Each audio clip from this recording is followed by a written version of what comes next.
আসসালামু আলাইকুম বন্ধুরা, আমি মালা আক্তার। মালার রান্নাঘরে আপনাদের সবাইকে ওয়েলকাম। আশা করি আপনারা ভালো আছেন। একঘেয়েমি ডিমের তরকারি খেতে যখন আর ভালো লাগবে না, তখন ডিমটাকে একবার এইভাবে বানিয়ে দেখুন। তার জন্য প্রথমে কড়াইতে কিছুটা পরিমাণ সরষের তেল নিয়ে কিছুটা পেঁয়াজ সরু সরু করে কেটে দিয়ে দিতে হবে। এবার পেঁয়াজটা যখন একটু ব্রাউন কালার হয়ে আসবে, সেই অবস্থাতে আদা রসুনের পেস্ট দিয়ে আবারও ভালোভাবে নাড়তে হবে।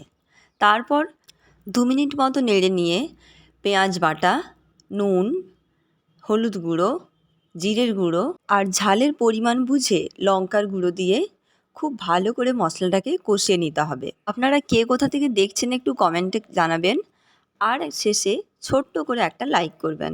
যদি চ্যানেলে নতুন হয়ে থাকেন তাহলে সাবস্ক্রাইব বাটন অন করে অল নোটিফিকেশান প্রেস করে রাখুন, যাতে আমার ভিডিও সবার আগে আপনার কাছে পৌঁছতে পারে।